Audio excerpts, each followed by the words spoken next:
So, today I'm going to talk to you a little bit about the HyperlinkV V2.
I have actually been riding the HyperlinkV V2 for about a month now. As most of you know, the 7-meter HyperlinkV V1 ultralight was my main kite the last 2 years for hydrofoil freeriding and for wave riding.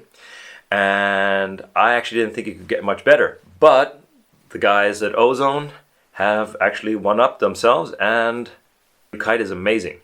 So let's talk about the few key changes that have happened.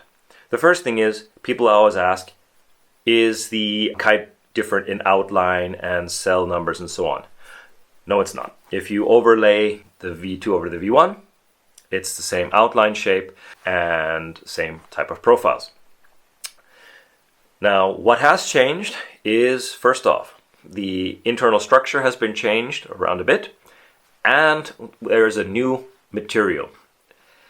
On the V2, there will no longer be an ultralight and standard option. There will just be this one. Why? Because this new cloth is lighter than the old standard cloth, and with the new construction, the HyperlinkV V2 is actually just as light as the HyperlinkV V1 ultralights.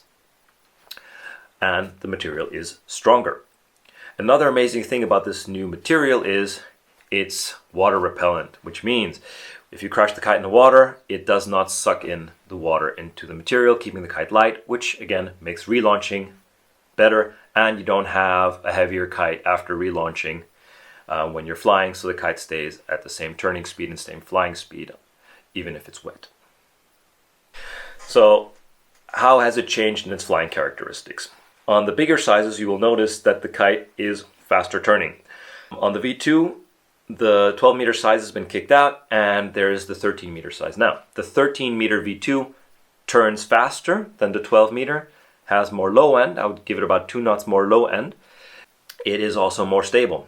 All across the board, all the V2s, you will notice immediately how much more stable the kite is, and specifically how much more stable the wingtips are.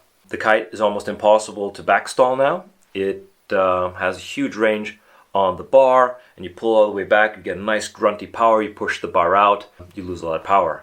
I love flying my 7 on a super long D-power bar, like I do on racing. It's got a 90 centimeter throw. I don't have an adjuster. This is great for free riding and wave riding. You don't have to mess around with D-powering, and you have the full range of the kite within those 90 centimeters. And this works across all the sizes for the V2. The turning is slightly different. You have a slightly bit more bar force than the V1 has. And also, it does not stall turn anymore, not as easily anyway. You have to pull quite a lot on the bar to get the kite to actually backstall and sort of pivot turn. Which doesn't mean you can't do it, but it takes more active steering to that.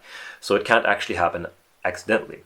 So the V2 turns a lot more like a tube kite would. You have power all the way through the turn. There is no stall in the turn. You don't have to worry about backstalling the kite if you turn too hard, which is amazing for when you're coming from tube kites and you are looking for that similar feeling.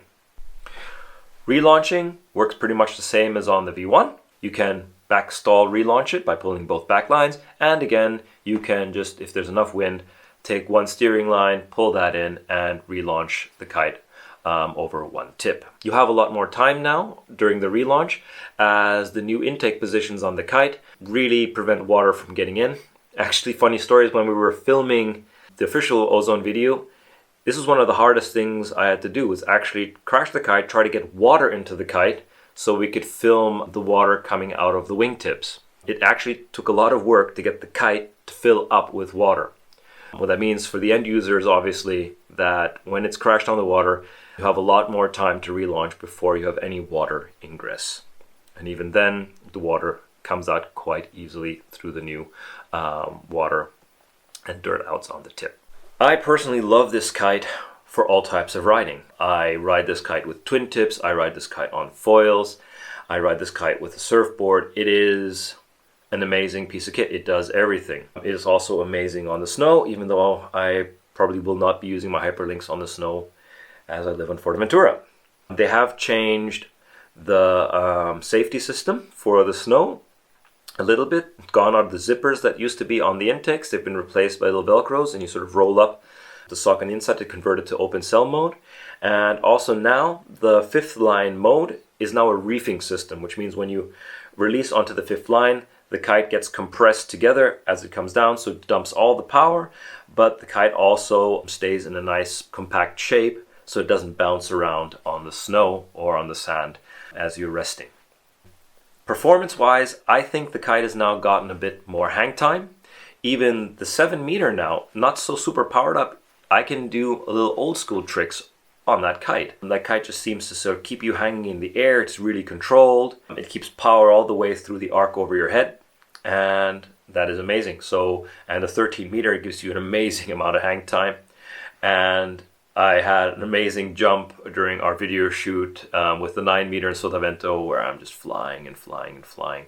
So yeah, if you are really into sort of boosting and so on, the Hyperlink is amazing for that too.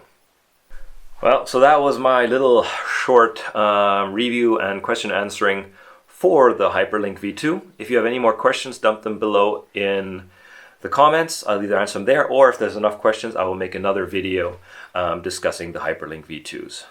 Thanks for watching, and remember, if you like our content, remember to subscribe to the channel and click that bell down below to get notifications.